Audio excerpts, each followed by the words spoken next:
Des pas entendus dans la nuit de la morgue, le gardien témoigne de sa vie changée à jamais. Il était une fois un gardien de la morgue, Jean-Pierre, dont la vie tranquille et routinière fut bouleversée à jamais par une série d'événements terrifiants. La morgue, un endroit où les morts reposent en paix, était le lieu où Jean-Pierre travaillait depuis des années. Mais ce qui se passa une nuit sombre et lugubre changea sa vie à jamais. La nuit en question, Jean-Pierre était de service, comme à son habitude. Alors qu'il s'apprêtait à terminer sa nuit de travail, il entendit soudain des pas distincts provenant du couloir sombre de la morgue. Surpris, il se demanda qui pouvait bien se trouver là, à une heure aussi tardive. Intrigué et un peu effrayé, Jean-Pierre décida d'aller jeter un coup d'œil. Il marcha lentement dans le couloir, essayant de garder son calme malgré la peur grandissante qui s'emparait de lui. Les pas semblaient se rapprocher, mais il ne voyait personne. La tension était palpable dans l'air. Soudain, une silhouette apparut dans l'obscurité. Jean-Pierre fut pris de panique. Qui était cette personne? Comment était-elle entrée? Avait-il laissé la porte ouverte par mégarde? Des questions tourbillonnaient dans sa tête alors que la silhouette se rapprochait de plus en plus.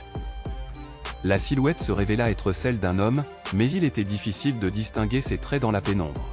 Jean-Pierre tenta de lui parler, de lui demander qui il était et ce qu'il faisait là, mais aucun son ne sortit de sa bouche.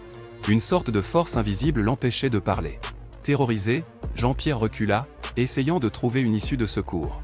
Mais à mesure qu'il se déplaçait, il se rendit compte que les portes étaient toutes fermées à clé, comme si quelque chose ou quelqu'un les avait verrouillées de l'intérieur.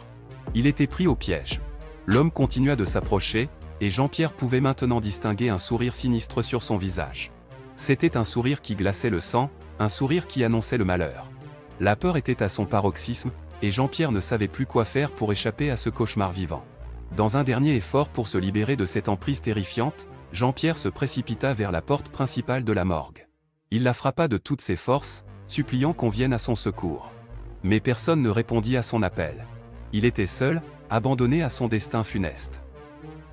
L'homme mystérieux s'approcha de plus en plus près, jusqu'à ce que Jean-Pierre puisse sentir son souffle glacial sur sa peau. Il ferma les yeux, se préparant au pire. Mais au lieu de ressentir une douleur mortelle, il entendit un rire démoniaque. Un rire qui résonna dans toute la morgue, comme s'il venait des profondeurs de l'enfer lui-même. Quand Jean-Pierre rouvrit les yeux, l'homme avait disparu. Il était seul dans la morgue, avec pour seule compagnie le silence de la nuit. Tremblant de peur, il se demanda si tout cela n'était qu'un rêve, ou plutôt un cauchemar éveillé. Depuis cette nuit-là, Jean-Pierre n'a plus jamais été le même. Il continue de travailler à la morgue, mais il ne peut s'empêcher d'avoir peur à chaque instant.